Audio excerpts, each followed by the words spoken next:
What is up, guys? In today's video, we're going to be reacting to a video about why Fortnite won't die. This came out like a little bit after Chapter 5 came out, and I wanted to watch it and talk about it, but like obviously Chapter 5 was new. But that is what we're going to be talking about in this video. Let me know down in the comments below why you think Fortnite won't ever die, or why it hasn't died yet, why it's been able to maintain relevancy and popularity for a long time.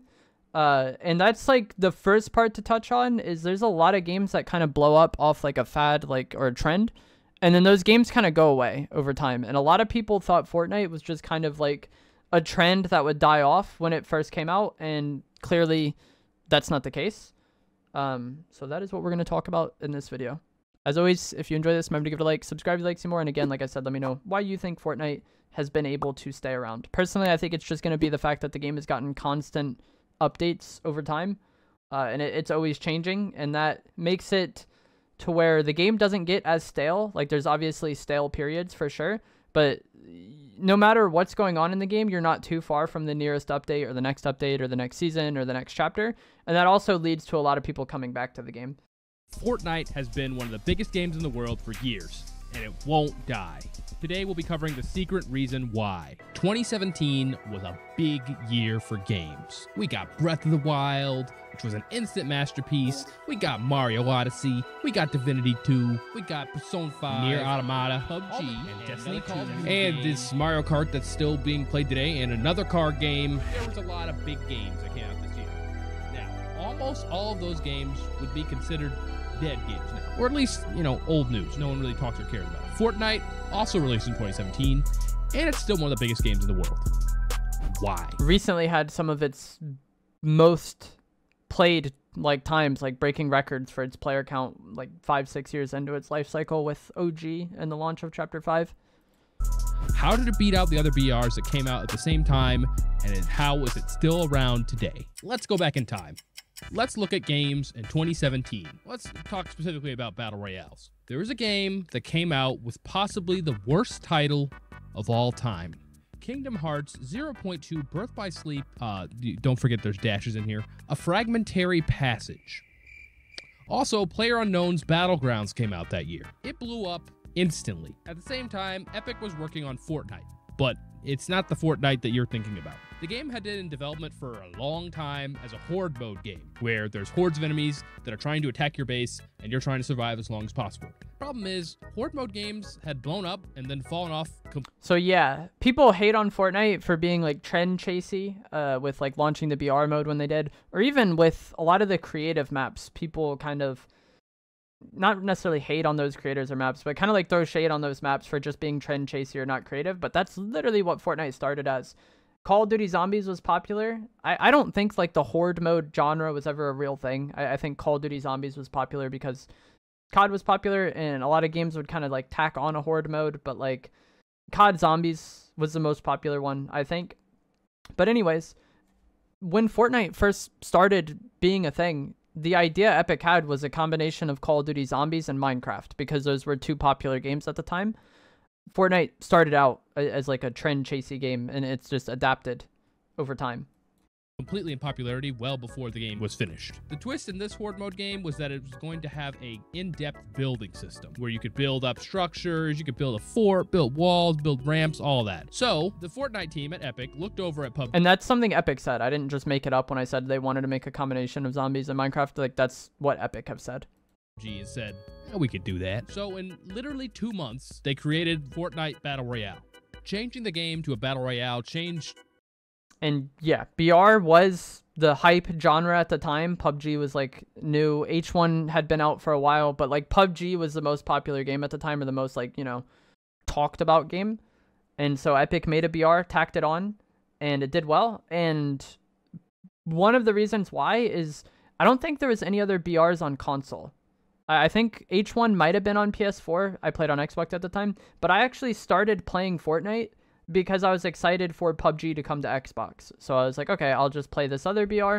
In the meantime, kind of learn how to play BRs and see what it's like. And then when PUBG comes out, that'll be the game I play. And it just turned out that like the PUBG on Xbox version that launched was like the most horrendous game ever made.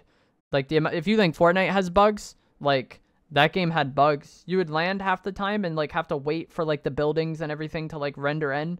It was a mess. And so I just ended up enjoying Fortnite so much more and like sticking to Fortnite. And a lot of players I think had that same experience. Like they captured a large audience releasing when they did, and releasing on every platform like they did, and releasing free. That's another big thing. There was no barrier to entry. So there's less competition as far as BRs go, especially on consoles. But the fact that it was free made it to where anybody could get into it and play it. And that just made it to where like the install base of this game could be so large. Surprisingly little about the actual design of Fortnite. They kept the same guns and the same art style, and they kept the building. They just added in the circle from PUBG, gave it a different name, and called it a day. And they replaced the plane with the battle bus because, I mean, why not? The team just used a lot of iteration in the game design to make it really fit right in a battle royale. They said that since they threw the whole thing together over the course of 7 weeks, they would just try radically different stuff every day and then stick with what worked. They spent a lot of time ironing out little details about the building system in particular. I said... In the shooting model. Like, there was no first shot accuracy. When the game first launched, the guns had way more bloom and did way more headshot damage. And then they ended up, like, reducing bloom, adding first shot accuracy, reducing some of the headshot damage so the game was less random. There was also a shooting test they did where there was no bloom at all, and every weapon was projectile. That would be, like, a crazy, like, what-if scenario in Fortnite. Like, what if they went with that shooting model over, like, what we had for years with, like, first shot accuracy and bloom? I spent a lot of time ironing out the little details about the building system in particular. Might be relevant later, I don't know. We're gonna get to the secret soon, but if you're enjoying so far, please subscribe to the channel so you can get more content like this. The video will be linked in the description below. Fortnite was a big success when it launched, but so was PUBG. PUBG remained the top dog for around a year or so, even though it has one of the worst names to ever be given to a video game. I mean, PUBG is a terrible acronym, but it's still light years better than saying PlayerUnknown's Battlegrounds. Sorry, I got a little distracted. Over time, though, Fortnite started to really catch up. More and more people moved over, and they even started pulling in a large audience that PUBG never got. Because it was easier to give into, the graphic style appealed to different people, and it even ran better. Also, it was on consoles. PUBG took forever to work on consoles. So Fortnite came out on top, and they blew away PUBG. And I think one of the things that prevented it from dying early on was just the constant updates and constant content. Like, every week there was something new coming to the game, something changing. We didn't have seasons and battle passes yet. That came in December. The game launched in late September. So it was like a month or two before we started to get battle passes and like proper progression. But there was still things being added to the game, like the launch pad. There was LTMs. Like, it felt like there was always something new coming to the game. And I think that, like, while a lot of people would have tried the game because it was new and free, I think that the fact that the game was constantly being updated and constantly changing, like, kept those people sticking around, in addition to just, like, the gameplay being good and, like, you know, people chasing their first win and stuff like that. The biggest reason why they did was polish. Fortnite had about 30 times the polish of PUBG. On PC, I don't know about that, bro. The game was janky at launch. On console, it was 30 FPS until Chapter 1, Season 3. Where they both started. PUBG ran poorly. It crashed all the time, and it ran slow, and the networking wasn't as bad as PUBG, but, like, it's not like Fortnite was, like, a polished, finished product. Which is kind of bad since it's an online-only game. On consoles, I mean, PUBG was a disaster. It barely qualified as a playable video game. On the other hand, Fortnite ran great, like a modern video game. It looked fine, like, you know, a modern video game. But PUBG looked like trash. The barrier to entry for playing Fortnite was quite low, and so it became the biggest game in the world. But polish is not the reason why Fortnite cannot die. In 2018, Fortnite took it to a new level. This game was ridiculous back then. This is when we had the whole Ninja playing with Drake thing, and everyone you knew had to at least try the game out. PUBG started to fall behind, and in general... I feel like that's mostly out of Epic's control, though. Like, the game being the cultural phenomenon that it was, I feel like is mostly to do with the fact that, like, they were one of the first BRs on console, and like, the game, and being free to play, like, made the game accessible to so many people, and that led to it being popular. And then the game being so popular made it, like, the cultural phenomenon that it was in, like, late 2017, early 2018. All shooters fell behind as Fortnite picked up steam. It also became a little more of a kid's game, which kind of fits because of the art style. This is when we got Fortnite toys and Fortnite memes, and then even boomers started talking about the Fortnite. But Fortnite didn't stay like that forever. In fact, it started to face some real competition when other polished VRs started to show up. So back when PUBG came out, everyone had to start making a battle royale. Most shooters just threw a battle royale mode in and called it a day. And it didn't work for most shooters. So I think Blackout was very good. The downside of Blackout was you had to buy Black Ops 4. And so the barrier to entry was rather large. Like, you know, it's not the end of the world, but like that definitely, it wasn't as easy to just, you know, decide I'm going to play this today and then play it like it was with Fortnite. And it didn't work for most shooters. So things went back to just PUBG versus Fortnite. But in 2019, which is like 2 years after Fortnite came out, by the way, Apex Legends came out, and it racked up 50 million players in its first month. That's faster than Fortnite did it. It's faster than PUBG did it. It didn't pass Fortnite, but it really started to catch up. Apex was made by EA. And Epic was scared. I don't know if he's going to touch on this, but when Apex came out was kind of like mid to late Chapter 1, Season 7. There was a lot of things that players in the game were unhappy with. There was a lot of like trash in the loot pool that was just bloating it. I think they had like these snow zombies that everyone was complaining about. Maybe the Infinity Blade was still a thing. They immediately, like, you know how we, like, the Fortnite community is always complaining about stuff. When Apex dropped, like, they listened to everything. They gave us Siphon, which was like HP and Mats on Kill, one of the greatest updates. And then they also gave away the Season 8 Battle Pass if you did challenges in Season 7. So there was like a set of challenges that you had to do week to week. And then if you did those challenges, you would get the next season's Battle Pass completely for free. And that was kind of like their, you know, ultimate versus like Apex coming out and getting popularity is like, okay, we'll give away the next season's Battle Pass and then people will keep playing and forget about that Apex game. But they were definitely scared, I would say. They got a lot of money. And so they brought a level of polish that most game studios couldn't match. The game looked beautiful, had its own unique art style and mechanics, and it oozed polish. So, if it were polish alone that made Fortnite not only live this long, but also remain on the top this long, Apex should have passed it, or at least maintained its dominance. In 2020, Activision dropped Call of Duty Warzone. Warzone went crazy right away, and again, it became the new hotness in battle royales and in shooters. Bigger than Apex, and it had a lot of the same hype around it that early Fortnite had. And it had a level of polish beyond Apex and Fortnite. So, again, it can't be polish alone. Fortnite stayed on top. It kept dominating. We're in year 5. I don't remember exactly, but I feel like when Warzone came out, Fortnite was also in a rough period with like the delays and stuff. There was definitely times where Warzone was more popular than Fortnite. And it doesn't look like the game's going to slow down and stop. So what separated Fortnite from Warzone, Apex, and PUBG?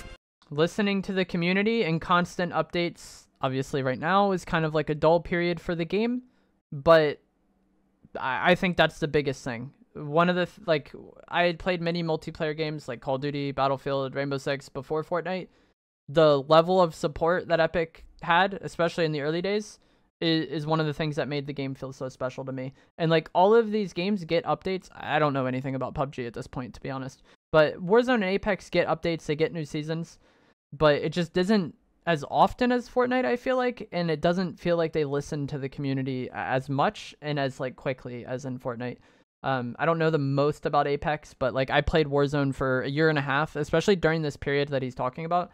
I played Warzone from like mid 2020 to late 2021, and then I came back to Fortnite for Chapter 3. So like I definitely think it's the updates, the level of change season to season, and how often they listen to the community.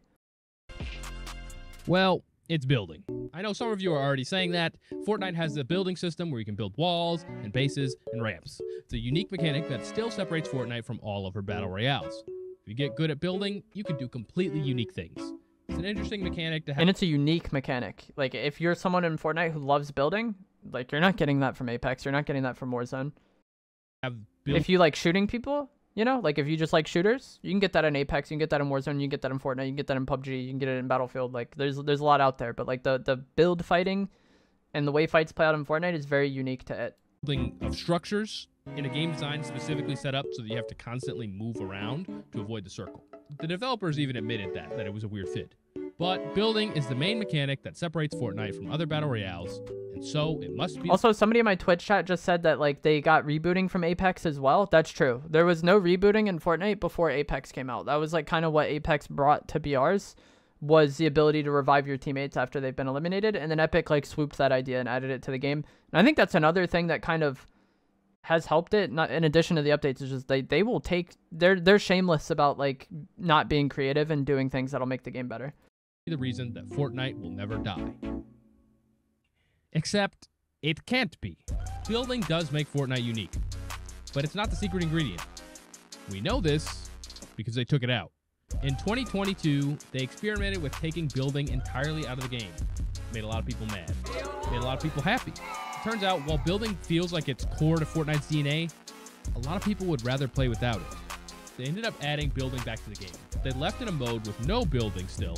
It's called Zero Build. So yeah, if you guys don't know, when they added Zero Build, it wasn't a separate game mode. They just like, we got on for Chapter 3 Season 1, or Chapter 3 Season 2, and there was no building for 2 weeks. Zero Build does. And Zero Build isn't as popular, and this is like another thing I wanted to say about building, is like if somebody likes building, not only is there less competition from other games, but they're probably pretty invested in the game because the skill gap is so large and like seemingly infinite with build mode. You can put in so much time and still feel like you're getting better at the game. And I feel like that's one of the things that makes Fortnite also retain players, is just how large the skill gap is in build mode. Players can always feel like they're progressing. Whereas Zero Build is typically less players. And I think a lot of that is just because like it's a more casual game mode. Not that that's bad, but like if you're someone who's just like casually like, oh, I guess I'll get on in Fortnite and see what changed in the update, you're probably playing Zero Build. And so you're probably going to play the game, see what changed, and then go about your day. You're not going to be grinding like many hours a day, you know? And I think that is one of the reasons why Zero Build isn't as popular as build mode. It's just because the skill gap is smaller, and that tends to attract, you know, people who aren't as serious about the game and don't want to put in as much time, which is like completely fine. Doesn't have as many players as the main mode, but it's still bigger than a lot of the battle royales that are out there. It's got I actually didn't know that. That's crazy. Similar numbers to Apex, just in the no build mode alone. So it can't just be building. Okay, so it's not building, must be the skins then. Fortnite launched with skins and emotes, and they're huge. For a while, kids were doing Fortnite dances IRL. It led to some of the cringiest clips we have on the internet. Just move! If you got to know it, just move. It's all I want to see, some movement. I'm not Red man. seeing enough movement. And the game has crossovers from tons of huge properties. You could be Spider-Man, you could be Anime Guy, you could be Spider-Man. Okay, so I was actually going to disagree with this. Like, I don't think the skins are keeping people playing the game. Like, you could argue maybe, like, the FOMO is, like, they feel like they got to keep playing in case something comes to the shop, or to, like, level up their battle pass, or, like, kind of like the sunk cost fallacy. Like, when I quit Warzone, or when I quit Fortnite, there were so many people, like, that would come to my stream, like, months later and be like, yo, do you ever, like, worry about the fact that you wasted money on Fortnite skins that you don't use anymore? Like, no. But, like, maybe some people think that way. The collabs maybe do keep people coming back to the game and keep people interested in the game. I know when Dragon Ball got added, I had several people I know message me about it and be like, yo, is that really in the game, or is that really coming to the game when it was like rumored? So like the collabs do help, but I don't know to like what extent. Man. In terms of like keeping people playing the game. Like if you were going to quit playing the game, does the Miles Morales skin make you want to keep playing? Maybe for some people it does. I'm not sure. You could even be this girl, or like Lara Croft, or Spider-Man. Other games have skins and emotes too. In fact, PUBG skins could be sold for real money, so there was actual interest around them even when the game came out. Do they kind of suck compared to Fortnite skins? Yeah, but they still existed. Warzone sells skins and has a ton of major crossovers as well. No, you can't be Spider-Man or Spider-Man, but it's got Lara Croft too. The culture around skins in Fortnite is definitely different than COD. Not too familiar with Apex, but yeah. And you can be Snoop Dogg for some reason. So, what's the thing that makes Fortnite immortal? At this point, you might expect me to say something like, it's the friends we made along the way. It's all these little things combined. No. Fortnite has stayed so relevant for so long because it has so much juice. So what is juice? That's like the next question. So you guys are supposed to ask me that, but since you're not, I'll just fill it in. Okay. What is juice? Juice is seemingly small. It's all the little details that make your game feel alive. Here, like let's look at these buttons to get a good example. This one has no juice. You press it, and it does the thing. This one makes noises. It squirms when you put your mouse over it. It talks to you. The second one feels good to click. You want to click it again and again. Fortnite has oozed juice since it came out, and it's only gotten better. Here, let's look at some old launch Fortnite footage to see what we're talking about. Bro, it looks so foggy. You can see juice in the way the umbrella spins. It's completely unnecessary, but it's visually satisfying. Look at the way the storm icon bounces a little when it shows up. And listen to that iconic sound effect.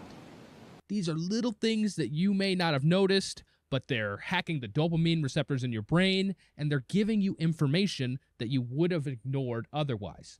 Look at the way that the pickaxe swings.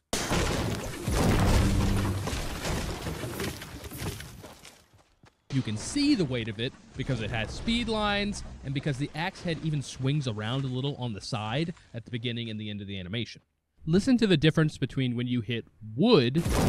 So I actually don't agree with this. I get what he's saying and I understand why it could matter. Like it's kind of just like subconsciously the game feels good and like nice and enjoyable to play. I mean, you could argue like crowns are kind of like this, you know, like winning got boring for people. They added crowns where you get like an emote counter and like a different animation and like people care about winning again. I think COD also does this incredibly well. Like one of the things that made Call of Duty stick out amongst multiplayer shooters was just like the numbers and like the hit marker noise and like the calling cards and all that like popping up when you killed people, you know? Like I think COD also does this kind of like subconsciously the game feels and looks satisfying, but I don't think that's like everything. Like I think this is like icing on the cake. And you can kind of see this when it goes wrong with like the launch of Chapter 5. Like the movement feeling the way it did at the start of Chapter 5, I feel like would be like the opposite of like juice, like he's talking about. Like it didn't feel satisfying at all. It felt like janky and like not good, you know? So like I agree with this point, but I think this is like not as big of a deal as the fact that like the game got constant updates and Epic listens to the community a lot better than a lot of other games. And when you hit a hay bale, one of them sounds satisfying and like something you should be doing. The other one discourages you. The items do a little shake animation in the air when you pick them up. The glowing of loot, he's probably going to touch on that. Which gives you a better visual indicator that you actually got the item. It's completely opposite of the old PUBG problem of not being able to pick up items. I mean, we got that in Fortnite. The struggle is real to pick stuff up sometimes this season. Fortnite has a crazy amount of juice. It's in the guns, it's in the UI, it's everywhere. The like level up noises. It's such a little thing too. This is probably going to be dumb and like maybe no one else has thought about this, but like the like 3D like lobby backgrounds looking nice. Like I'm always like interested to see like what the lobby background is going to be like every season. And if I see like pictures of the old ones, I am like low-key nostalgic about them. They're not alone. The games with the most longevity in the world come from the company with the best handle on juice, Nintendo. Nintendo basically invented juice. They've been doing it since Super Mario Bros. Way back in the 80s, they figured out that they needed to give the player more visual and audio feedback. In most games, when you collect a life, your life number will go up. Maybe they would play a sound effect.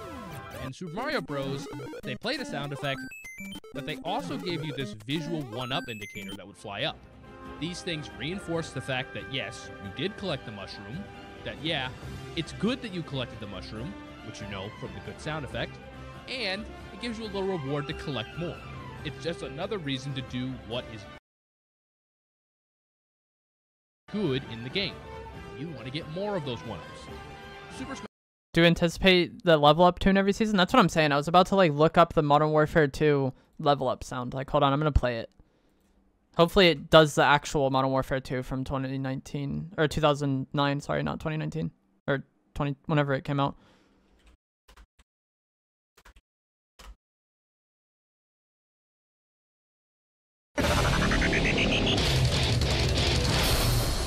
But if you guys played Modern Warfare 2 back in the day, that just gave you dopamine. Just hearing that sound again, it activated something in your brain probably. I think the same thing is true with hit marker noises in COD. Like if you play COD, you're probably addicted to like the hit marker noise. When they change it sometimes game to game, but like when the hit markers like sounds good, it feels so satisfying to play. Smash Bros. Melee oozes juice. So like I do agree with this. I do agree with this point, but I don't think it's everything. Game for over 20 years. As long as Fortnite keeps its juice, it will never die.